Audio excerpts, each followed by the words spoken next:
오늘은 양력으로 2045년 2월 16일이고요. 음력으로는 2044년 12월 30일입니다. 오늘 명식은 을축년 무인월 신축일이 되겠고 일진 신축이 되겠습니다.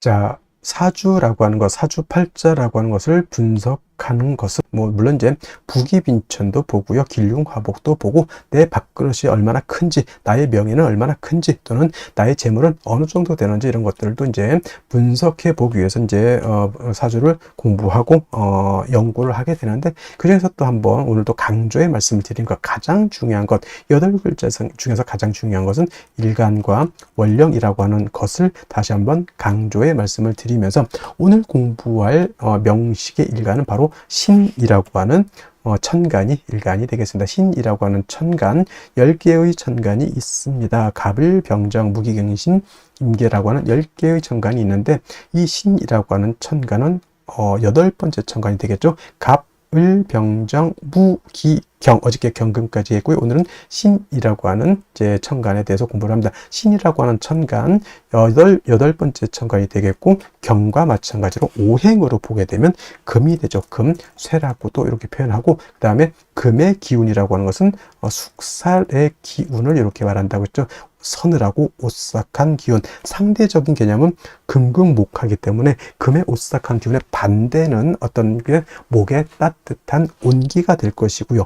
화의 뜨거운 열기에 반대되는 것은 수의 아주 차가운 한기, 냉기가 될 것입니다. 그래서 금이라고 하는 오행으로 놓고 봤을 때 경금이 됐든 신금이 됐든 쇠라고 하는 금은 숙살의 그런 차가운 기운을 가지고 있는 것이고, 그 다음에 계절은 역시나 가을이 되겠습니다. 천간으로 경금, 신금이 가을이다라고 하면 실제로는 신유, 술, 월이 가을이면서 금이 왕한 금왕절이 된다라고 보시면 되겠고요. 자, 신유, 술, 월은 방향으로는 서쪽이 되죠. 서쪽이 되면서 금이 왕한 계절, 그 다음에 금의 색깔은 백색이 되면서, 그 다음에 주관하는 사신 중에 하나 백호라고 하는 것이 있습니다. 사신 중에서 주잡도 있고, 청룡, 좌청룡, 우백호, 그 다음에 현무, 그 다음에 구진이라는 것도 토를 주관하는 것이 구진이라고 하는데, 그 5가지 신 중에서 유독 우리가 눈으로 볼 수 있는 것, 그죠? 축복인지는 모르겠지만 백호,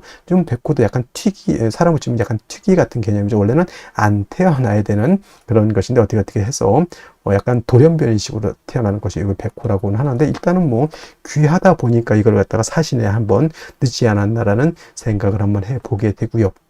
그 다음에 오상이라고 하는 것, 인의 예지신이라고 하는 오상으로 봤을 때 경금과 마찬가지로 금이라고 하는 것은 의를 주관한다라고 볼 수 있죠. 우리나라 치면 이순신, 성웅 이순신 같은 것, 그다음에 체게바라 같은 어떤 그런 사람도 있을 것이고, 옛날 주면 큰 명장들 많이 있을 것입니다. 옛날 중국 삼국지에서는 제가 이제 관우를 이제 많이 의를 설명할 때 관우를 많이 설명을 했었는데, 요즘은 이제 성우 어떤 분, 우리나라 이순신 장군을 예를 들면서 인의 예지신에서 의를 생각할 때 여러분 항상 이순신 장군, 성우 이순신 장군을 생각해 두시면 좋겠습니다. 그래서 신금일간이든 경금일간이든 의로움을 좀 많이 좋아하고요. 그 다음에 강단도 있고 뚝심도 있고, 그 다음에 금일간이기 때문에 숙살의 기운을 가지고 있기 때문에 사람이 좀 냉정하고 좀 무뚝뚝해 보이지만, 또 의외로 경금일간들, 신금일간들이 겉으로는 되게 차갑고 강해 보이지만 또 의외로 또 속마음은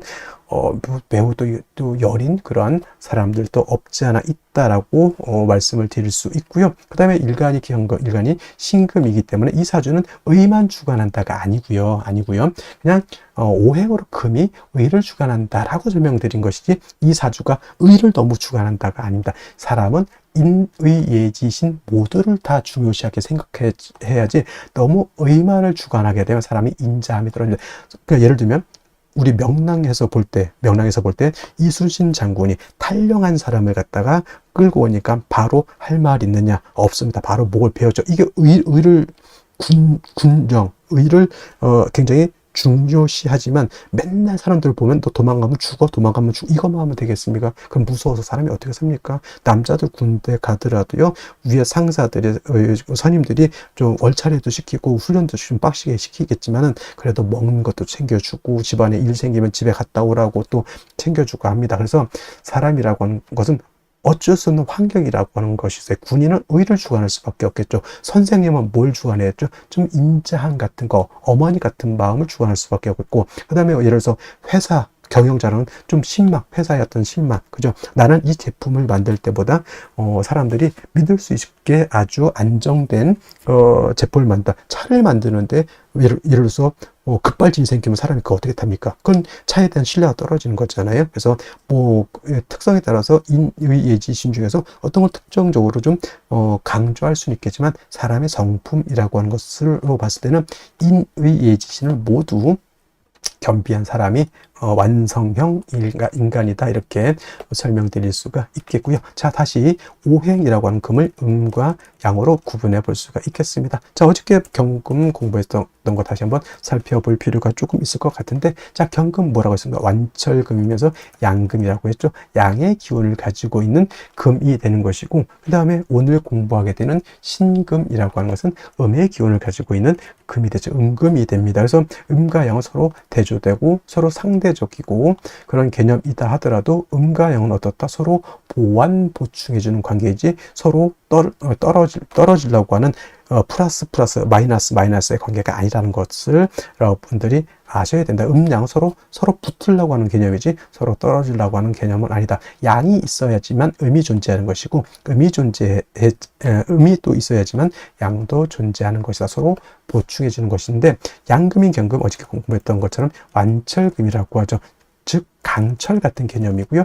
그 다음에 무쇠 같은 개념이고, 땅속에서 금방 캐는 원철 같은 개념이라고 설명했는데, 오늘 공부하게 되는 음금인 신금 뭐냐면 부드러운 보석 같은 거예요. 또는 주옥이라고도 하죠.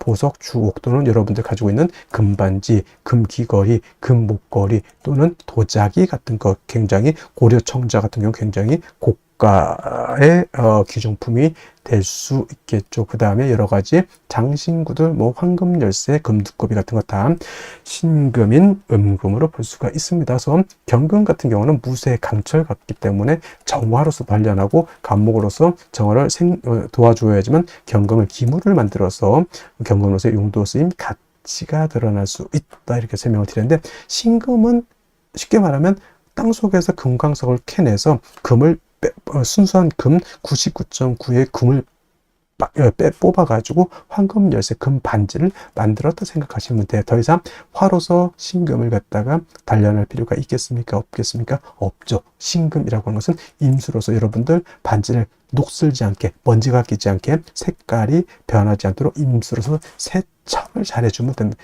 세진을 잘 해주면은 신금으로서의 가치, 신금으로서의 용도가 드러날 수 있다라고 볼 수가 있죠. 그래서 신금은 사시사철 임수를 얻어야지만 신금으로서의 귀함을 얻을 수 있다. 그러니까 같은 금이라 하더라도 양금인 경금과 음금인 신금은 이렇게 용신을 취하는 방법 자체가 다르다. 쉽게 말하면 남자라고 하는 것은 군대도 가고 좀 격렬한 격투기도 할 수 있고, 또는 뭐 아주 험악한 산악 등반도 할 수 있지만, 여자는 너무, 요즘 여자들도 뭐 운동 많이 하지만은 그래도 여자가 격투기 같은 거 하기보다는 여자는 좀 그림도 좀 그리고 수혜도 좀 하고 또 맛있는 것도 좀 만들어 주고, 이런 개념으로서 음양의 어떤 존재 이유가 있지 않겠습니까? 그렇다고 해서 여자를 비하하는 건 아니고 음과 양의 이치가 있다는 얘기입니다. 그래서 양금인 경금은 그 나름대로의 용신을 취용하는 방법이 이렇게 있는 것이고, 음금인 신금은 그에 맞게 용신을 취용하는 방법이 이렇게 있는 것인데, 신금은 임수를 좋아한다고 했는데 상대적으로 신금이 좋아하지 않는 게 있어요. 토를 보는 것을 좋아하지 않습니다. 선생님, 토라고 하는 것은 금을 생해주는 것이고 인성이라고 하는데 왜 싫어합니까? 경금도 마찬가지겠지만 토가 금을 생할 때는 물론 생주를 얻어서 약한 경금 또는 약한 신금이 생주를 받을 수 있지만 오금되는 것은 어쩔 수 없어요. 금이 더럽혀지는 것, 또는 토가 너무 많게 되면 토다 매금이 될 수도 있겠다. 예를 들면 뭐 술월 같은 거, 진술충묘월 같은 이런 토왕절에 태우는데 천간에 무토가 천간에 투출했다. 이거는 십중팔구는 토다 매금이 될 우려가 있겠죠. 그래서 신금은 비록 정인인 무토라 하더라도 무토 보는 것을 결코 좋아하지 않는다. 무토가 투출하게 되면 반드시 간목이라고 하는 것으로서 무토를 제해 주어야지만 신금이 매금이 되지 않는다. 그래서 여러분들 신금은 이것만 생각하시면 돼요. 임수로서 세척, 세진, 도세주곡하는 것은 엄청나게 좋아하지만 토가 많아서 오금되는 것, 토가 많아서 매금되는 것은 결코 좋아하지 않는다. 이 정도만 알고 있어도 신금에 대해서는 크게 어렵지 않게 용신을 취용할 수 있다. 물론 이제 임수를 용신으로 치지만 상황에 따라서 신금일간이 목이 너무 많다. 경금을 용신으로 취용할 수도 있겠고요. 신금일간이 수가 너무 많으면 이때는 비록 무토라 하더라도 무토로서 많은 수를 제할 필요는 있습니다. 이때는 물론 무토로서 임수를 제한 경우에는 수를 제하는 용도는 있지만 무토 역시 신금을 갖다가 더럽히는 그러한 폐단은 없지 않아 있죠. 그래서 신금은 가장 좋은 것은 일간이 약할 경우에는 토를 보는 것보다는 비경겁적인 금을 보는 것을 더 좋아한다라고 보시면 되겠고, 특히나 신금 같은 경우는 특히나 어떤 걸 좋아한다죠? 금백 수청하는 것을 매우 좋아하죠. 금도 하얗고 물도 하얗게 되는 것을 좋아하죠. 그리고 금백수청이라고도 하고요. 금수쌍청이라고 하는데 대체적으로 유월의 신금 같은 경우가 바로 이런 금백수청을 좋아한다 이렇게 보시면 되겠는데, 이제 원령에 따라서 이제 달리 보는데 가장 금이 깨끗할 때가 유월이라고 해서 임수가 됐던 개수가 됐던 신금이 됐던 뭐 경금도 간혹 그럴 때는 있겠지만은 금백수청은 12달 중에서 바로 유월이라고 하는 점, 양력을 한 9월 정도 되겠죠. 9월 정도 그때가 가장 좋은 시절이다. 맑고 깨끗한 시절이다. 이렇게 생각하시면 되겠습니다. 그리고 이제 일간의 특성을 알았으면 다음은 이제 원령이 어느 원령이냐에 따라서 신금이 용신을 취용하는 방법이 조금씩 달라질 수는 있겠다라고 하는 좀 융통성 있는 사고방식을 가지는 것도 필요하겠다라는 말씀을 드리면서 자, 원령에 대해서 한번 알아보도록 하겠습니다.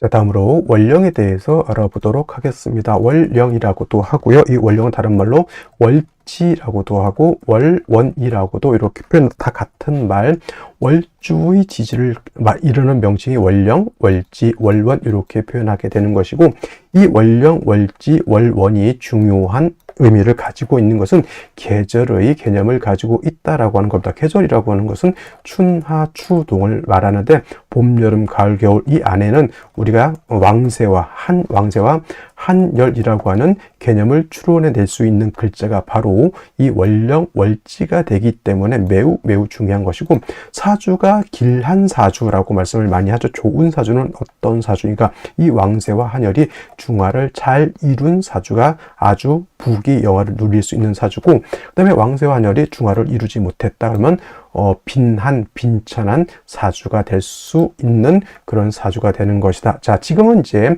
원령이 인월이 되었습니다. 인월이라고 하는 절기를 먼저 보게 되면, 절기는 입춘과 우수로 구분이 되어 있는데 바로 이 입춘이 되면서 월이 바뀌게 됩니다. 입춘이 되면서 동절이었던 축월에서 그 다음에 춘절인 인월로 이렇게 바뀌게 되는 것이죠. 그래서 이 해자축월이 겨울이었다라고 하면 인월, 묘월, 진월 같은 경우에는 계절로는 이제 춘절이라고 해서 봄이 되는 것이고, 따뜻한 온기를 가지고 있다. 목이라고 하는 것은 따뜻한 온기를 말합니다. 그래서 인월, 묘월, 진월은 동방, 목의 기운을 가지고 있는 따뜻한 봄이 된다. 그래서 인월이라고 하는 것은 초춘, 초봄이라고 이렇게 표현하고요. 묘월은 중춘이라고 표현을 하고, 진월이라고 하는 계절은 모춘, 늦봄이라고 이렇게 표현하는데, 인월은 목이라고 하는 오행이 임관지가 되고, 묘월은 제왕지가 돼서 목이 인묘월에 가장 왕성하고, 진월은 또 설명을 드리겠지만 진월은 봄에서 여름으로 넘어가는 환절기가 되는 것이 바로 이 진월이다. 그래서 실질적으로 목이 왕한 계절은 인월과 묘월이다라고 말씀을 드릴 수 있겠습니다. 한 가지 이 인월은 제가 초춘이라고 말씀을 드렸죠. 겨울에서 이제 금방 봄으로 넘어왔기 때문에 아직은 겨울의 차가운 기운을 가지고 있다라고 볼 수 있죠. 그러니까 아직은 겨울에 차가운 한기가 미진하다, 아직 다 가시지 않았다라고 해서 대부분 조후라고 하는 개념을 필요로 합니다. 그래서 조후라고 하는 것은 뭐다? 차가운 것을 따뜻하게 하거나 또는 더운 것을 시원하게 만드는 것인데, 인월은 겨울에 차가운 한기가 남아 있기 때문에 화를 얻어서 따뜻하게 조후해야 되는데, 이때 필요한 화는 병화를 얻는 것이 좋고, 물론 정화도 얻어서 쓸 수도 있겠지만은 아직은 이 정화라고 하는 것은 병화에 비해서 조후할 수 있는 그러한 힘이 부족하다, 이렇게 볼 수가 있겠습니다. 자, 그러면 일간신금이 인월에 태어나게 되면 사주를 어떻게 배합하는 것인지 알아보도록 하겠습니다. 자, 일간신금이라고 하는 것은 음금이라고 했고요. 비유를 하자면 보석이라든가 주옥 같은 것에, 도자기 같은 것에 이렇게 비유한다고 했죠. 경금 같은 것이 강철이라든가 무쇠 같다라고 하면, 음금인 신금은 그 강철이라든가 무쇠로 기물을 만들었다 생각하셔도 되고요. 아니면 금은 보화 같은 이런 반지 보석 같다, 이렇게 생각하셔도 됩니다. 그래서 신금 같은 경우에는 반드시 임수로서 도세주옥하는 것을 좋아한다라고 했고, 무기토 등이 많아지게 되면 신금을 오금 더럽히거나 또는 금방 매금시키는 것을 신금이 가장 싫어한다라고 말씀을 드렸는데, 그러한 신금이 태어난 월령이 인월이 됩니다. 인월은 이제 입춘이 되면서 인월이 되는데, 중요한 것, 인월은 계절로는 봄이 되죠. 초춘 초봄이 되면서 아직은 차가운 기운을 가지고 있기 때문에 춥다, 조우의 의미를 가지고 있다라고 하는 것. 그 다음에 인월은 목이 왕한 모광절이죠. 목이 임관지에 해당이 돼서 매우 왕한 반면에, 신금 또는 경금, 인월에 여기가 절지가 되니 매우 신약하다라고 하는 단점이 있습니다. 그래서 신금이 인월이 태어나게 되면 일간이 약하고 목이 왕하기 때문에 이 목을 갖다가 어느 정도 절제시켜 줘야 되고, 그 다음에 화가 있어서 따뜻하게 조후도 해줘야 되고, 또 한 가지 임수가 있어서 기토를 갖다가 이렇게 도세주옥도 해줘야 되는데, 만약에 인월에 절지되는 일간 신금이 너무 약하게 되면 수가 있으면 일간의 기운을 뺏어가서 일간을 더욱 약하게 할 것이고, 병화라든가 정화 등이 있게 되면 화극금에서 일간 신금을 더욱더 약하게 만들 겁니다. 그래서 임수로서 도세주옥하고 병화로서 따뜻하게 조후하는 것도 필요하지만, 인월의 신금이 신약하니 반드시 약한 신금을 갖다가 도와줘야 된다. 도와줄 때는 인성으로서 도와주거나 같은 비견겁자로서 도와줘야 되는데, 만약에 이때 신금을 도와준다고 무토 같은 것이 천간에 투출하면 될까요? 안 될까요?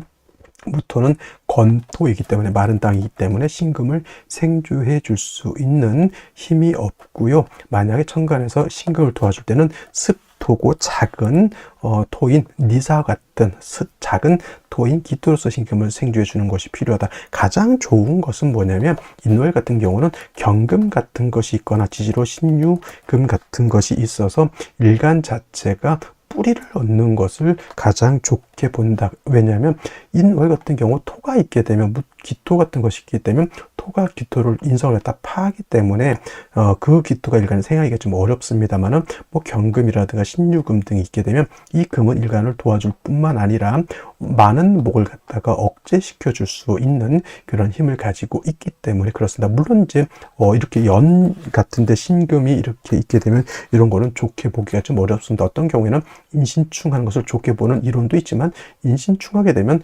신금의 뿌리도 날아가게 되고, 그 다음에 원령을 극하는 것은 좋지 못하죠. 그래서 이런 경우는 뭐 이렇게 가는 것도 나쁘지 않고, 아니면 유금 같은 것이 이렇게 있어서 일간 자체가 뿌리를 두는 것도 나쁘지 않습니다. 축토도 나쁘지 않을 것 같고요. 중요한 건 인월에 신금이 약하기 때문에 일간에 뿌리를 마련해 준 연후에 임수로서 신금을 도세주옥하고 병화로서 조구하는 것이 순서가 된다, 이렇게 볼 수가 있겠습니다. 자, 다시 오늘의 명식을 살펴보도록 하겠습니다. 자, 일간은 신금일간이 되겠고요. 신금일간이 태어난 월령은 인월이 되겠습니다. 사주 볼 때 항상 일간이 어떤 일간이냐, 그 다음에 그 일간이 태어난 월령은 어느 원령이냐 이거를 꼭 반드시 심도 있게 살펴볼 필요가 있겠고요. 다음으로 격국과 용신이라고 하는 개념이 있습니다. 자, 격국이라고 하는 것은 사주가 어떻게 구성되어 있느냐라고 하는 사주의 틀을 보는 것이다라고 하면, 용신이라고 하는 개념은 이 사주를 중화시킬 수 있는 가장 핵심적인 요소를 용신이라고 하고요. 자, 중화를 시킨다. 무엇을 중화시키냐? 두 가지가 있습니다. 왕세와 한열이라고 하는 것을 중화를 시키는데, 왕쇠라고 하는 것은 왕하냐 약하냐를 말하는 것인데, 사주 8글자 중에서 목화토금수라고 하는 오행이 있는데, 어느 오행이 왕하고 어느 오행이 약하냐를 보게 되는데, 그 중에서 가장 중요한 것은 일간이 왕하냐 약하냐가 가장 중요합니다. 일간이 어느 정도 세력이 있어야지만 식재관을 감당할 수 있는데, 일간이 너무 약하게 되면 식재관을 감당할 수 없다. 그러면 뭐예요? 세상을 내가 태어났는데 내가 주도권을 갖고 살아가는 것이 아니라 넘들에 의해서, 환경에 의해서 내가 영향을 크게 받는다라고 하는 것이니까, 적절하게 일간이 세력이 있어야지만 자기의 운명을 이렇게 펼칠 수 있는 능력과 힘과 지구력과 포부가 있다, 이렇게 볼 수가 있어요. 그래서 왕세라고 하는 것은 목화토금수의 강세, 약세를 보는 것이지만, 그 중에서 제일 중요한 것은 일간의 왕세라고 하는 것, 그 다음에 한열이라고 하는 것은 이 사주 8글자 전체의 틀이 추우냐 더우냐 건조하냐 습하냐를 보는 겁니다. 그래서 중화라고 하는 것은 왕쇠도 중화가 되어야 되는 것이고 한열도 중화가 되어야 되는 것이다. 즉 왕세와 한열의 중화가 잘 이루어진 사주는 좋은 사주가 되는 것이고, 그렇지 못하고 중화를 이루지 못한 사주는 안 좋은 사주, 이렇게 볼 수가 있는 것입니다. 그래서 격국이라고 하는 것과 용신이라고 하는 것, 혹자는 격국과 용신이라고 하는 것이 필요 없다, 이렇게 말씀하시는 분들도 있긴 하지만, 제가 보는 관점에서는 사주를 분석할 수 있는 도구 중에서 가장 유용한 것이 바로 격국과 용신이기 때문에, 너무 깊이 있게 여기에 몰입될 필요는 없겠지만은 이걸 너무 간과해서도 안 된다, 이렇게 말씀을 드리면서, 자, 격국과 용신도 결국은 일간과 원령이라고 하는 토대 위에서 살펴볼 수가 있는데, 자, 일간 신금이라고 하는 것은 음금이 되겠습니다. 천간의 경금과 신금인데, 경금은 양금이 되는 것이 신금은 음금이 됩니다. 그리고 지지인목 월지에 있는 지지인목이라고 하는 것은 뭐다? 이거는 양의 기운을 가지고 있는 목이 됩니다. 그래서 음금이 양목을 받기 때문에 음대 양의 관계가 성립이 되는 것이고, 금이라고 하는 것은 목을 극하는 관계, 금극목의 관계죠. 근데 일간이 금이니까 내가 월지 있는 목을 극하죠. 내가 극하는 겁니다. 극하는 주체가 내가 되는 것이죠. 그래서 이거는 내가 극한다고 해서 아극자라고 표현하고, 나 아자 내가 극한다, 이길 극자, 이렇게 보시면 되겠습니다. 내가 극하는 육신으로는 재성이라고 표현을 하고요. 참고로 내가 극하는 것이 있으면 나를 극하는 것이 있었습니다. 나를 극하는 것은 극아자라고 표현하고요. 이거는 우리가 관성이라고 했죠. 관성은 법, 윤리, 도덕 또는 관제, 구설, 송사 이런 걸로 보고, 특히나 중요한 것, 여자한테는 관성이 남편이 된다라고 하는 것, 그 다음에 직장도 보다 관성으로 볼 수 있다라고 하는 점 꼭 기억해 두시기 바라고요. 물론 이제 재성이라고 하는 것은 이제 내가 극하는 것이죠. 남자한테는 처가 바로 재성이 되는 것이고, 대표적으로 우리가 재성하면 재물이 바로 재성이 됩니다. 그래서 사주에 재성이 있으면 돈을 많이 벌겠네, 돈은 떨어지지 않겠네, 이렇게 통변하는 사람도 많이 있습니다만은, 재성이라고 하는 것도 내가 하는 것이잖아요. 내가 극하는 거니까 내가 관리하는 소유물을 재성이라고 하는데, 일간이 신약한데 재성만 왕하게 되면 오히려 내가 재성을 관리하는 것이 아니라 재성의 오히려 통제를 받죠. 우리가 이제 자본주의 사회에는 금융, 돈이 노예가 된다라고 하는 표현이 있죠. 돈의 노예. 돈이라고 하는 것은 내가 벌어서 내가 쓰고 어느 정도 저축을 하고 재미있게 세상을 살기 위한 어떤 수단이 되어야 되는 것이 재물인 것인데, 이 재성이라고 하는 것이 잘못 인식되면은 뭐예요? 돈의 재물의 노예가 되는 경우도 있습니다. 이거는 재성이 잘못 이렇게 작용하는 것이 그렇기 때문이죠. 그래서 재성이 있으면 일간이 왕에서 신왕, 제왕이 돼야지만 돈의 노예가 아니라 돈을 내가 다스릴 수 있는, 내가 통제할 수 있는 사람이 되는 것이고, 처하고의 관계도 신왕, 제왕이 되어 관계가 돈독한데, 신약한데 재성이 왕하면 우리가 뭐라고 하면 엄처시하라고 해서 굉장히 빡센 철을 만날 수도 있다. 근데 이거 엄처시해서 여자가 나쁘다가 아니라 대체적으로 신약 제왕하거나 제다 신약한 사람들은 뭔가 허점이 있고 그 허점 때문에 자기 와이프한테 약점이 잡힌다 이렇게 보는 것이 맞습니다. 자기가 뭔가 잘못한 점이 있기 때문에 사람이 사람으로서 대우를 못 받는다 이렇게 보는 것이 맞겠고요. 그 다음에 재성이라고 하는 것은 뭐 인기도 해당이 되고요. 그 다음에 근면 성실성도 해당이 됩니다. 그래서 일간여왕과 재성여왕은 근면성실하죠. 부지런하죠. 그러니까 일하는 것도 재미있고 어떤 사람들은 눈뜨기가 너무 싫대. 왜? 일하기 싫어서. 근데 어떤 사람은 새벽 4시, 5시 되면 저절로 일어나서 일을 하기 시작합니다. 너무 재밌대, 일하는 게. 그러니까 일하는 게 재밌으니까 돈은 당연히 벌게 될 수밖에 없는 것이죠. 재성이라고 하는 것은 그래야 되는 거예요. 내가 하는 것이 재밌으면은 명예도 따르고 재물도 따르는데 내가 하는 게 더 재미없다. 그러면 그거 오래 못하는 것이죠. 그래서 재성도 그런 것이고, 재성은 인기, 근면성실, 그 다음에 유흥, 오락 같은 걸로도 이렇게 봅니다. 그 다음에 좀 안 좋게 배우는 주색 잡기도 해당이 됩니다. 그래서 재성 있는 사람이 진짜 잘 놀아요. 노래도 잘하고 춤도 잘 추고 사람들한테 인기도 좋고 뭐 코미디언 못지않은 어떤 언변과 재치가 있는 사람들이 또 이 재성이 있는 사람들이다 이렇게 볼 수가 있는 것이죠. 그래서 재성이 좋은 것이지만 내가 관리할 수 있는 능력이 있어야 좋은 것이지 내가 관리할 수 없으면 오히려 반대가 된다. 돈의 노예가 된다. 재물의 노예가 된다. 이렇게 볼 수가 있는 겁니다. 자, 재성이라고 하는 것 다시 두 가지로 구분해 볼 수 있죠. 정제와 편제로 이렇게 구분해 볼 수 있는데, 정제는 바를 정자가 있죠. 바른 재물이고요. 편제는 바르지 않은 재물이니까 나쁜 재물이냐? 그렇지 않고요. 이거는 이제 정제와 편제 이렇게 생각해 보시면 돼요. 정제는 예측이 어떻다? 가능한 그런 재물이다라고 봤을 때, 편제는 예측이 어떻다? 좀 불가능하다 이렇게 생각하시면 좀 더 이해가 하기가 좋아요. 그리고 정제는 바른 재물이니까 월급 같은 개념. 그러니까 정제가 큰 개념일까요? 편제가 큰 개념일까요?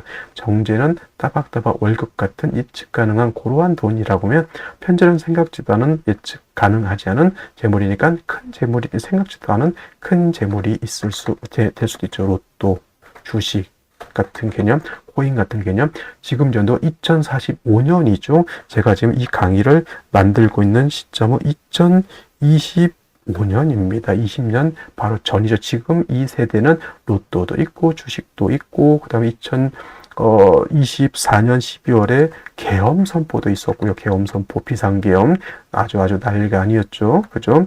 20년 후에 이제 보시는 분들은 재밌게 보실 수 있겠습니다. 이때 한번 찾아보시고. 그래서 지금은 이제 이 편제를 설명할 때 로또 주식 이렇게 표현하지만 20년 후에는 뭘로 설명을 해야 될지 그때 가서 또 공부를 한번 해보도록 하고요.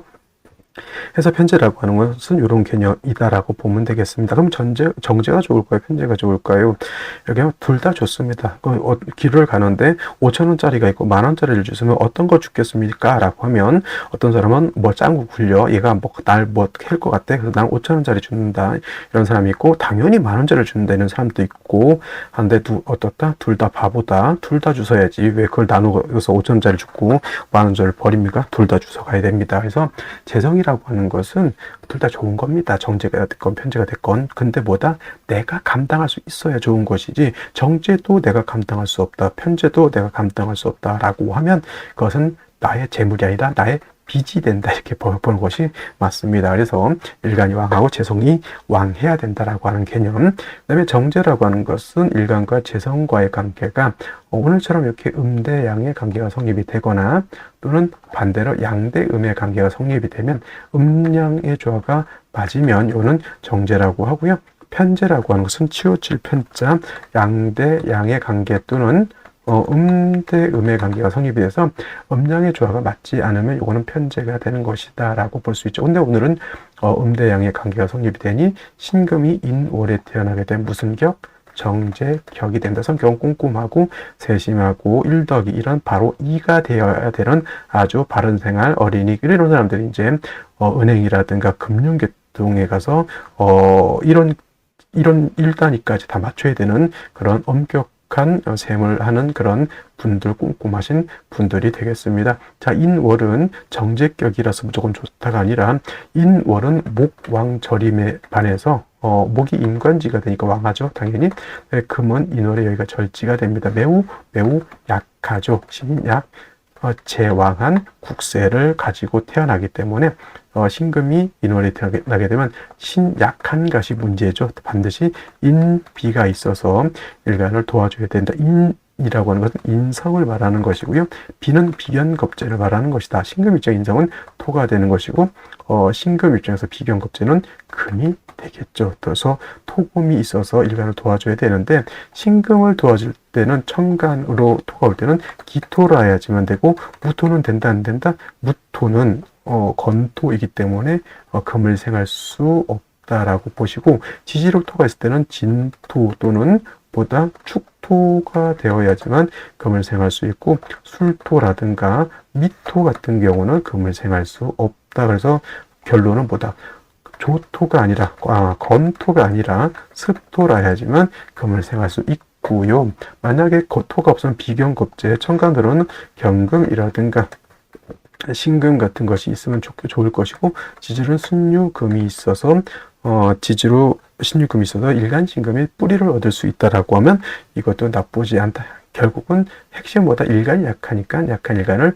도와줘야 되는데 비견겁제인 경금 같은 것이 만약에 있다고 하면 목이 너무 왕하니까 금이 목을 억제시켜주고 일간을 도와줄 수 있다. 뭐 신유금이 있어서 지지에 뿌리를 둘 수 있다면 금상첨화가 되고 이렇게 인비조력이 있어서 일간 약했던 일간 신금이 나름대로 생왕해지면 생기를 띠게 되면 임수를 얻어서 상관인 임수를 얻어서 신금을 도세주옥하면 좋을 것이다. 이렇게 볼 수 있습니다. 그래서 인월의 신금이라고 하는 것은 비견겁제가 있어서 약한 신금을 돕고 그래서 도움을 얻어서 일간 신금이 왕해지면 임수로서 도세주옥하면 사주의 중화를 이룰 수 있다. 이렇게 보는 겁니다. 자, 어디를 먼저 볼까요? 연간에 을목에 투출되어 있습니다. 이걸 뭐 정편제 혼잡, 정편제 혼잡으로 보시는 분들이 있는데 이거 정편제 혼잡 굳이 이런 걸 논할 필요는 없습니다. 관살 혼잡은 한번 논해 볼 필요는 있는데 정편제 혼잡이라고 해서 남자 같은 경우 처가 둘이다 이렇게 보는 건 아니란 얘기입니다. 정편존재에는 또 간목의 천간에 투출을 해야 되는데 그런 정편존에는 큰 의미가 없다라고 하는 것이고 인월의 을목이 투출하게 되면 재성이 더 왕해지니까 재다신 약한 국세가 더욱더 강해진다 이렇게 보시면 되죠. 일간이 너무너무 약해져 있다라고 보는 것이고 일지에서 축토를 얻어서 신축 일주가 되고요. 연지에서도 축토를 얻어서 또 일간 신금이 축에 뭘 할 수 있죠. 이거는 통근이 가능하고요. 토생금에서 신금을 생할 수도 있다. 그러니까 통근이 되는 거하고 이렇게 상생이 되는 거하고는 이건 구분을 줘야 됩니다. 예를 들면은 이런 거죠. 술토가 있어요. 술토 같은 경우는 술 중에 신금이 있기 때문에 이 신금 생활할 수 있지만은 술토는 말씀드렸던 것처럼 건토 마른 땅이 있기 때문에 신금을 생하기는 좀 어렵습니다. 근데 축토 같은 경우는 습토이기 때문에 생도 가능하고 통근도 가능하죠. 근데 반대로 진토 같은 경우는 같은 토이지만 진토는 신금이 통근이 여긴 되지 않습니다. 축토하고 차이죠. 단 습토이기 때문에 토생금은 가능하다. 그래서 통근이 되느냐하고 상생이 되느냐는 별개의 문제라고 하는 것을 꼭 기억해 두시라는 말씀 드리면서 월간에 무토가 여기 투출되어 있습니다. 무토는 아까 금방 뭐라고 했습니까? 건토이면서 왕토이기 때문에 얘는 신금을 생하는 것이 아니라 오히려 토다 매금이 돼서 좋습니다. 토다 금매라고도 합니다. 그래서 이거는 무토는 오히려 정인이긴 하지만 얘는 제해야 된다. 을목으로 제하기가 좀 어렵죠. 그래서 요 국세 같은 거 3주까지 놓고 봤을 때 뭐가 병이 되냐? 무토 투출된 것은 이거는 신금 입장에서는 좋게 볼 수가 없다. 이렇게 생각이 됩니다. 자, 그러면 생시를 보면서 설명드리도록 하겠습니다. 자, 생시 보도록 하겠습니다. 제일 먼저 무자시를 보도록 하겠습니다. 자, 무자시가 되게 되면은 자수를 얻어서 자축합 토가 되는지, 이거 토가 자축합 토로 봐야 되겠죠. 무토가 정관에 투출되어 있으니까. 근데 문제는 이 무토도 문제가 되는데 다시 또 무토가 투출되어 있다. 이거 뭐라고 생각하면 진흙 위에 신금이 있는데 그 옆에 덤프트럭으로 두 대의 덤프트럭으로 신금을 땅에 묻었다 이렇게 보는 거예요. 무토 두 개가 신금을 지하실에 가둬놨다 생각하면 됩니다. 무자시 좋을까요 나쁠까요? 결코 좋을 리가 없겠죠. 기축시도 이건 뭐 정편의 논자 이런 걸 논하지 마시고요. 기토는 수토이기 때문에 신금을 생할 수는 있지만 지지로 축토가 3개가 있고 뿌리를 든 무토가 투출을 해서 이 무토와 신금을 매금시키는 것은 좋게 볼 수가 없죠. 다시 토가 많아졌다라고 하는 개념으로 보시면 좋겠고요. 그러니까 좋지 않다는 얘기입니다. 결국은 무술시도 결국은 또 매금이죠. 아까 무자시는 자수였지만 이건 무술 술토가 있습니다. 완전히 이거 토다 매금 을목 가지고 월지 있는 인목 가지고 이 많은 토를 감당하기가 어렵다 이렇게 볼 수가 있겠죠. 무자, 기축, 무술은 피해야 되는 생시 이렇게 볼 수가 있겠고요. 경인시 같은 경우에는 겁재인 경금이 있습니다. 그래서 목을 억제시켜 줄 수 있는 그런 것이 되겠고, 뭐 토다 매금이지만은 또 금이 있으면 토생금에서 그나마 무토가 신금을 매금하는 것을 경금이 조금 완화시켜 줄 수는 있습니다만은 결국 임수가 신금이 용도가 있으려면 임수가 있어서 도세죽해야 되는데 그것이 안 되니까 목화운으로 가도 별로 금수운으로 가도 제가 봤을 때 좋아 보이지 않고요. 신묘시 마찬가지가 되겠고요. 임진시 같은 경우에는 진토 또 습토죠. 이거 토가 많습니다. 결국 진토가 하나 더 생기면 임수가 있어서 좋다라기보다는 무토가 너무 또 세력을 얻어서 신금을 매금하고 그 다음에 임수를 파극하는 문제가 생기게 됩니다. 그래서 오늘 같은 경우에는 3주까지만 놓고 봐서도 토가 3개인 것은 신금 입장에서는 결단코 좋게 볼 수가 없는 그런 구조의 사주가 되는 것이라고 볼 수가 있겠고, 어떤 걸 볼까요? 갑옷이 이것도 마찬가지입니다. 오화라고 하는 것은 화이지만 무토가 양인이거든요. 오해 무토가 뿌리를 튼튼하게 둘 수 있습니다. 그러면 간목으로서 얘를 제해줘야 되는데 간목이 인월의 간목이기 때문에 세력을 얻기 때문에 이건 어느 정도 통제할 수 있다라고 보지만은 수가 없기 때문에 이것도 결국은 목화운으로 갔을 때는 수가 없는 것이 문제가 될 수가 있겠죠. 결국은 사주의 중화를 이루기는 좀 어려운 그런 구조라고 보여지고요. 병신시가 이렇게 되게 되면은 이거는 좀 괜찮게 볼 수 있는 것이 일간신금이 축축에만 축토 2개 뿌리를 둘 수 있었던 것을 시지신금이 뿌리를 둘 수 있죠. 천간에 도출된 임수는 아니라 하더라도 암장된 임수를 치용할 수 있다라고 하는 점, 아쉬운 점은 역시나 이 무토를 어떻게 제하기가 좀 제할 수 없다라고 하는 좀 단점이 없지 않아 있습니다만은 그래도 병신시는 오늘 중에서는 저라면 그래도 남녀 불문하고 한번 고려해 볼 수 있는 것은 가장 좋은 생시 중에 하나가 바로 이 병신시가 아닐까 이렇게 생각을 해보게 됩니다. 자, 이건 어차피 공개가 될 것이고 이후 2045년에 이제 아기를 낳는 분들은 이걸 보시는 분들이 있겠죠. 그래서 참고하셔서 될 수 있으면 좋은 아이를 만나시기 바라면서 오늘 강의는 여기서 마치도록 하고요. 저는 내일 또 찾아뵙도록 하겠습니다. 감사합니다.